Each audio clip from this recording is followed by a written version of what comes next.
Okay, Pilipinas, sa pagpasok ng Administrasyong Duterte ay inulunsad naman ang 911 bilang nationwide emergency response hotline. At kamakailan lamang ay inihain ng bagong panukalang Warn 911 sa House of Representatives. Kaya naman para pag-usapan yan ngayong umaga, makakapanayam natin ang ilan sa ating mga authors ng bagong panukala. Makakapanayam natin mula sa 1st District ng Samar, si Representative Edgar Sarmiento. Good morning, sir. Hi, Jules. Morning. Good morning po. At syempre mula naman sa 2nd District ng Surigao del Sur, walang iba kundi si Representative Johnny T. Pimentel. Magandang umaga po. Magandang umaga, Jules, and pati sa mga viewers natin, magandang umaga. Okay po, karamihan po sa ating mga kababayan ay talagang excited dito sa ating bagong hotline na 911 at ito pong panukala ninyo ay titiyakin na mas magiging susuportahan talaga ng ating gobyerno itong bagong programa. Sir Pimentel, ano po ba yung mga features nitong bago nating panukala? Well, this bill would institutionalize yung 911 hotline natin. Yes.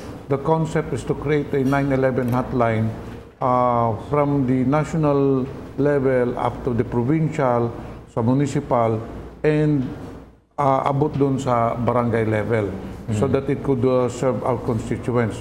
Kasi nung nagsimula yung 911 hotline, we found out that there were several prank calls. Okay. No? There were about 2,475 calls that were made. But out of 2,475 calls, 45% were dropped, meaning hindi na tinuloy.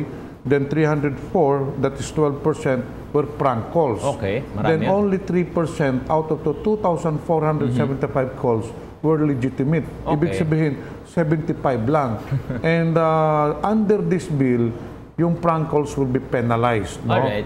Just like in the States. Sa States, yung 9/11, yung mga prank calls na pe-penalize yun.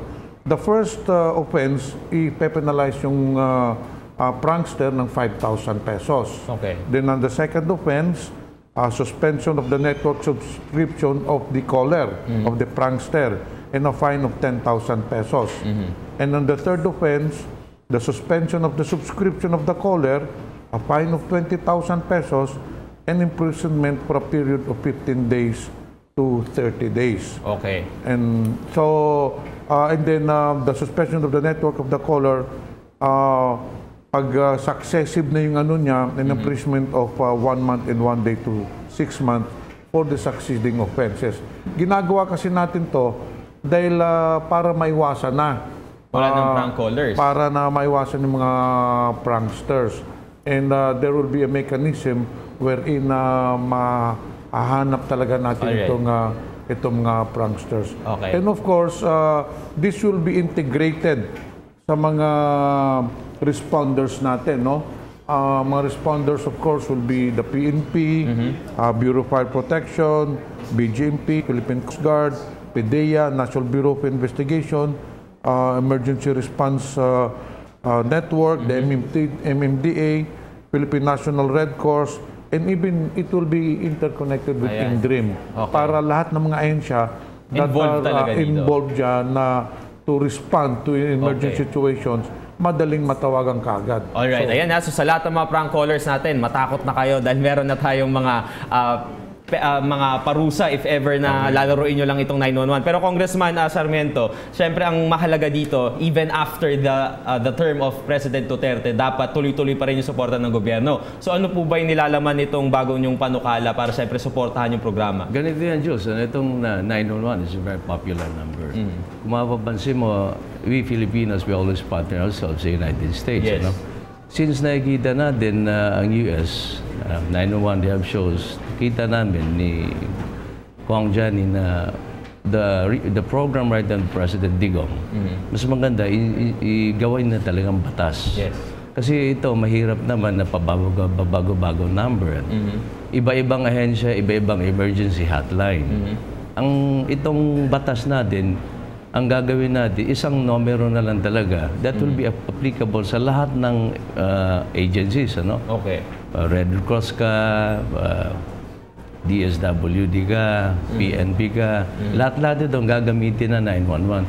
In fact, if you call the number 911, functional na ito ngayon, Jules, nagagamit na ito ngayon. So, pag pumasa ito, lahat na the incoming years, 911 na talagang number natin sa emergency hotline. Alright.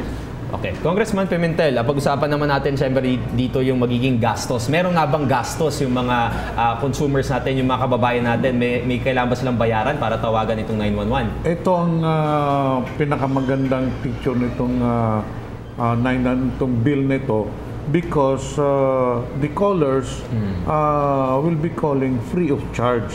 Of course, we will have to coordinate with the networks. No? Okay. Yun ang the Department of Information and Communication Technology will also be tasked that calls to the merchant hotline will be free of charge. Alright. So yun ang even yung may zero credit balance, as long as the call is legitimate, kasi mayroong nangyayari, Jules, emergency, let's say nabundol, o nabaril, Walang load. tapos walang load, hindi makatawag. Paano yun, So sir? then we will have that is why we'll have to set up a mechanism wherein basta pag tinawag mo sa 911, that Pasok will be agad. free of charge. Pasok na kagad yun. And that will have to be, pag pasa na itong bill na to, of course, we will require all the networks, dalawa lang naman network natin, Smart saka Globe, that pag deny 911, that will of charge. Right, yan. Yan sa lahat ng kababayan natin. Sir, sa 911 dito yung mga call center mismo. Na yung mga nasundalo sa mga mga opportunity. Charity na siya. Okay. Kawawa naman, kagaya na ni President Digong, yung ibang kapatid natin sa armed forces, nasugata, iba yun na nabulag. At least dito sa call center, pwede sila magtrabaho. They will be given priority, mga members natin, kapatid sa armed forces, saka sa PNP.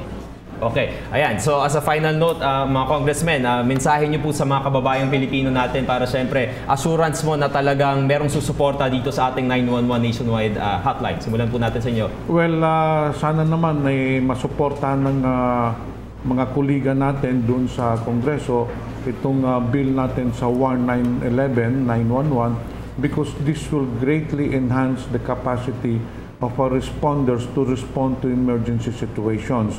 And this will also greatly benefit the people who would like to get assistance from the different national agencies in times of emergency. And then sa mga kababayan natin, let us hope and pray that this bill will be passed kasi makakatulong talaga sa atin lahat ito in times of emergency. Okay. Congressman Sarmiento? Gagaya na sinabi ni Kong Jania, we're hoping na itong batas natin, 911, lumusot ito sa Kongreso kasi malaking tulong. Napakasimpleng numero, tawagan na natin 911, functional na ito. Ang sa atin na, it should be made into law. Yes. So that the succeeding years, mayroon na talaga tayong batas that will support the needs, lalo na emergency. Yes. Buong bansa ito, the application from Luzon, Visayas, all the way to Mindanao. Okay. Thank you po. At syempre sa lahat ng mga kababayan natin, use it wisely and responsibly. Huwag natin gamitin to for prank calls. Maraming salamat po. Muli nakasama natin ang mga authors ng Warn 911. Walang iba kundi si 1st District from Samar, Representative Edgar Sarmiento. Maraming salamat. At mula naman sa 2nd District ng Surigao del Sur, Representative Johnny P. Pimentel. Thank you so much. Thank you so much.